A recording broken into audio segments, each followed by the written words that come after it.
Hey everybody, did you know you can go to colinmullen.com in order to get art and art prints? That's why I set up the website, colinmullen.com. So hey everybody, today I want to talk about something that I've noticed and just want to get y'all's take on. And really just have a discussion on this point. And I would highly encourage you guys to do the amount of research that I've done on this as well. Despite the fact that listening to a bunch of people talk gave me a bit of a headache, it's, I think, important to break outside of your own bubble and go and listen to people who say things that you absolutely do not agree with. And so today we're going to be talking about conservatives in art and where are they? Because it does seem like they're missing. If you talk about artists, very rarely will you find one that is conservative leaning. Now, full disclosure, right from the get-go, I am not conservative leaning really about anything. So these are definitely people who have difference of opinions with me. I suppose I should take a second to really quickly talk about this painting. This is one of the few times in just ever, really, that I didn't have a step where I was like, man, I hate this. Like, I was like, man, this is a banger painting. From like start to end, I was very happy with the way that the art was looking. I was like, yes, this is so good. I'm loving how this is going. I'm loving where this is going. And what I saw in my mind's eye of how I wanted this to turn out is more or less actually how it turned out. And I'm just really happy that it turned out that way. So there's a few reasons, I think, that there are not more conservatives in art. That generally speaking, when you think artist, you think of a left-leaning person rather than someone who has very conservative beliefs. And I think part of that is because of where the funding comes from for these museums, for these places, are generally not being funded by right-leaning people. They would prefer to put that into other ventures. They would prefer to put that into maybe campaigning or something like that. They don't really, despite how much they talk about the importance of preserving culture, really put much effort at all in monetarily doing that, to be able to have museums that represent the kind of stuff that they enjoy, and especially art that is new that meets that criteria. And as a result, the people funding it are more likely to have their own biases and not want to promote stuff that is against their own opinions. And so if there were to be a conservative artist, if his stuff is very explicitly anti, left-leaning stuff, he's probably not going to get the gig. And this therefore leads into the next point that I've heard several people say, but they don't really have evidence on this because I don't know how you would. An opinion of a lot of conservative think tank people is that there are actually conservatives, but they just don't, or conservative artists, but they just don't talk about the fact that they are. I personally believe that it is very difficult to separate yourself from your art, that the art you make is generally speaking a manifestation of your own beliefs and your work ethic. So if you are a person who believes in XYZ thing, you're going to have that appear either in a positive light or just appear in general as opposed to not. You're going to be talking about, when you're an artist, probably the things that are important to your life. And so if there are more conservative artists than we know of, they would just basically being dishonest with the art that they're putting out.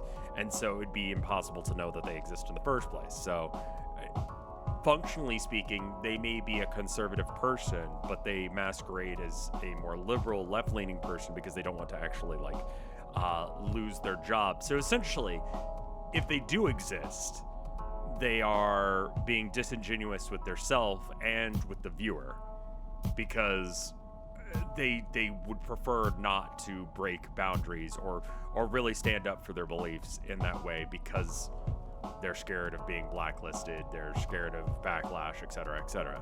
Continuing on from that thought process, if you're a conservative style person, if you're someone who believes in those things, you're more likely to mythologize and really be into the art of previous years. You're going to be very much into Bernini, and you're going to be into these very classically trained styles that were innovative at the time, that were very progressive at the time, that were very like, holy crap, this is a new thing. But nowadays we've seen that it's been done. And so the art world also, and amongst most other things, prefer to see innovation over stagnation.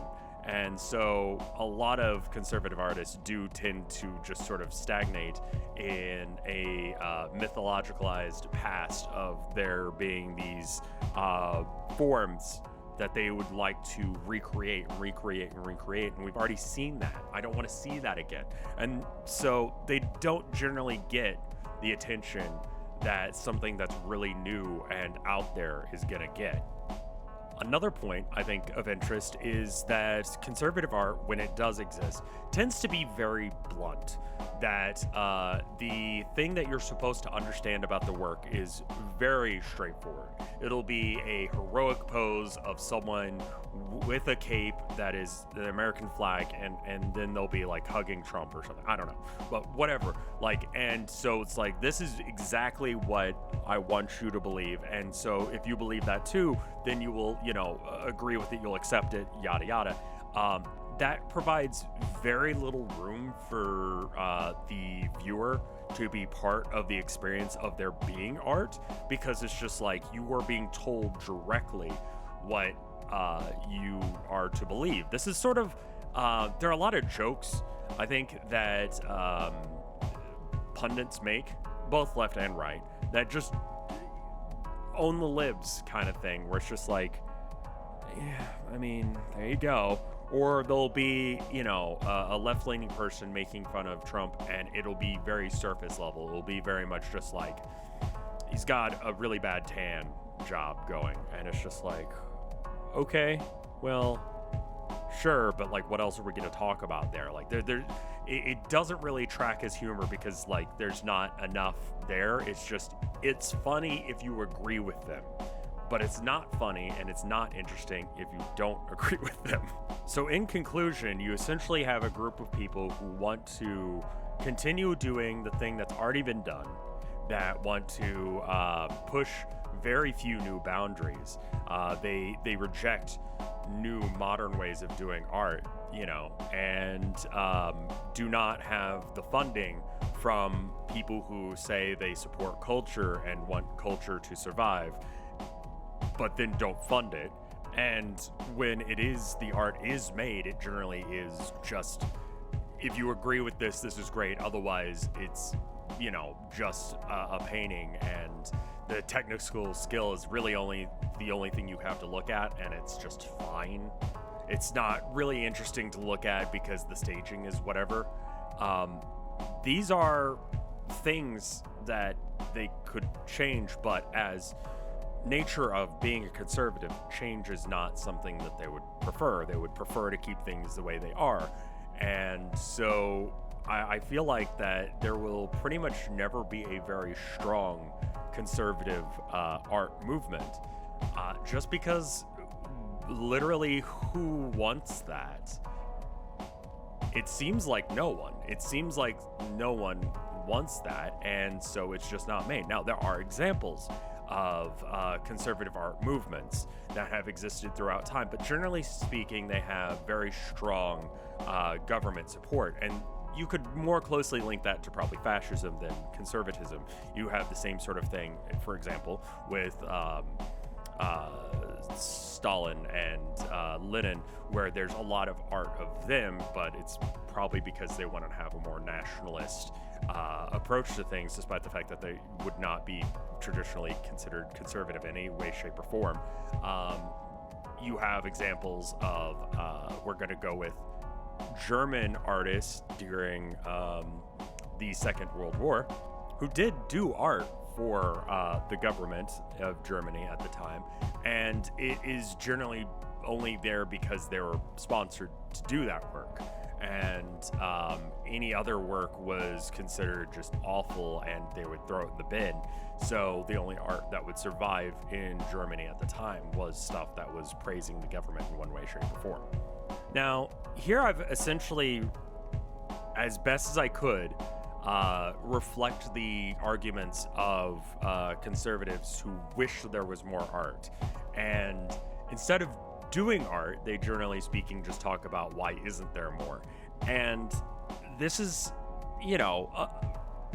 hours and hours of research just to try and come to the conclusion that basically no one wants it and no one wants to fund it.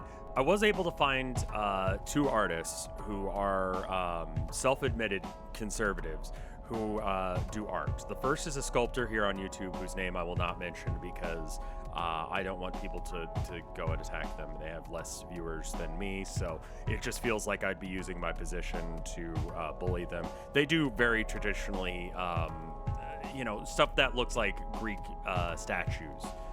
Sort of thing, or they just sort of resculpt something that's already been seen. So kind of going back to that point I made. And the other one is probably the only successful conservative artist that I've seen like in my lifetime, who's called Arthur Kwon Lee, Kwon for the middle name there.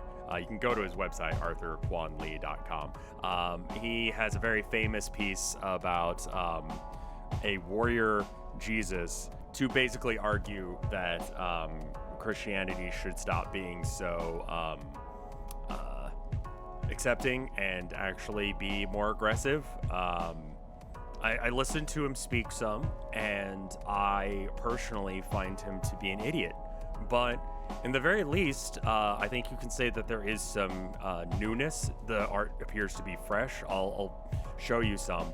But you'll notice that a lot of it is just, what if I did a collage of all of these different famous pieces of art, praising an older style rather than trying to innovate and move beyond what has already been seen a billion times before.